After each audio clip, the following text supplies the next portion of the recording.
Hello everyone. हा blog खूप special आहे बरं का, कारण की हा आमचा फर्स्ट ब्लॉग आहे. आणि माझ्या प्रिशाचा बर्थडे आम्ही मेट्रोमध्ये कसा सेलिब्रेट केला ह्याचा ब्लॉग आम्ही केला आहे. खूप दिवसापासूनची इच्छा होती की पुण्यात मेट्रो झाली आहे त्यात बसायचं. त्यात प्रिशाला मेट्रोची खूप आवड आहे. तर आम्ही सगळे आणि आमची गँग निघाली आहे प्रिशाचा बर्थडे मेट्रोमध्ये सेलिब्रेट करायला. आणि आमची माऊ पण स्पेशली आली होती बरं का. हे एस्केलेटरवर आत्ताच्या पुण्याच्या पोरांना सांगायची गरजच नाही आहे कसं चढायचं. आपणही अजून घाबरतो की कसं येणार. आम्ही हळूहळू वर येतो या. आणि कुठे गेली माझी बर्थडे गर्ल? ही आली. ते बर्थडे गर्ल खूप खुश आहे प्रिशा. Happy birthday Prisha. माऊ बरोबर ट्वर्क करते ती. हे असतात मेट्रोचे तिकीट. आम्ही आमच्या घरापासनं मेट्रो स्टेशनपर्यंत स्कूटीने गेलो आणि त्यानंतर मेट्रोत बसण्यासाठी हे आमची बॅग चेकिंग होत आहे.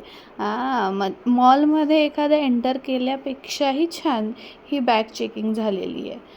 आता आम्ही सगळे शोधतो, अरे ट्रेन कुठे आहे. थोडंसं समजायला वेळ लागतं की मेट्रो कशी, काय, कुठं, कोणत्या फ्लोअरवर बसायचं, काय करायचं, कोणत्या साईडने येणार. पण एकदा झालं. हे आम्ही रील ट्राय करत होतो यार. झालं तर झालं म्हटलं, पण पोरांमध्ये काय पॉसिबल होतं की काय. ही आली आमची मेट्रो. आम्ही 1 बाय 1 चढतो आहे. हा मज्जा आलेली. पोरांसाठी तर वर्थ इट होतं. हॅलो शिव. अजून कुठे गेले पोरं? ही बसली आहे माऊ. आणि इथे आहे आमची प्रिशा. वा वा. आमची मेट्रो निघाली आहे आणि सगळे आमच्याकडे बघत आहेत. हे काय एवढं हसतायत, एन्जॉय करतायत, त्यांना काय माहीत आम्ही असं ट्रिप म्हणून आलो आहे मेट्रोला. ही वृषाली म्हणते माझा पण थोडासा व्हिडिओ घे गं, मी किती शूट करू. आणि हा आमच्या नमः आणि प्रिशा दोघांचाही बड्डे आहे. हे मी सांगायची विसरली की दोघांचाही एकाच दिवशी बड्डे आहे. पण झालं असं आहे की प्रिशाच्या खूप इच्छा होत्या. तिला म्हटलं 4 इच्छा मी पूर्ण करते. तर तिचा फर्स्ट इच्छा होती की तिला मेट्रो ट्रेनमध्ये बर्थडे सेलिब्रेट करायचं आहे. मग आणि तेही तिच्या फ्रेंड्सबरोबर. मग शिव, आदी दादाचे पप्पा मम्मा, शिवचे मम्मा पप्पा आणि नमःचे मम्मी पप्पा आम्ही सगळं निघालो आहे बर्थडे सेलिब्रेशनसाठी. पोरं मस्त व्ह्यू बघत होते. आणि किती फास्ट असतं यार. जनरली इकडे जायला आम्हाला 3 तास लागतात आणि मेट्रोमध्ये आम्ही ऑलमोस्ट 15 मिनिट्समध्ये तिथे पोचलो होतो. 15 तुम्ही म्हणू शकता 20. एका ठिकाणी चेंजही करावी लागते मेट्रो, बट हार्डली 5 मिनिट्सनी मेट्रो आहे. तर हा आला आहे आमचा केक आणि हे आले celebration. Happy birthday to you, happy birthday to you, happy birthday dear Prisha. हे पप्पाने केक घातला आहे प्रिशाला. आमची प्रिशा एकदम खुश आहे बाबा. सगळे केक खात आहे. नमहनी केक खाल्ला आहे. फर्स्ट टाईम त्याला गोड घालतो आहे. आता शिव, आदी सगळे टाळ्या वाजवत आहे बर्थडेसाठीच. निलेश आणि दीदी काय वाजवत नव्हती बरं का. मग त्यांना म्हणलं व्हिडिओसाठी तरी वाजवा. मग त्यांनी वाजवल्या शेवटी टाळ्या.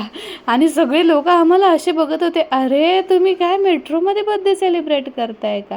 ही वृषाली म्हणते हॅपी बर्थडे प्रिशा. ही आमची बर्थडे गर्ल उड्या मारतीये छान.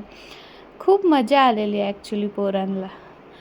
हे बघा, हे वाटतही नाही की आपण महाराष्ट्रामध्ये आहे. मस्त एस्केलेटर्सने खाली आलो.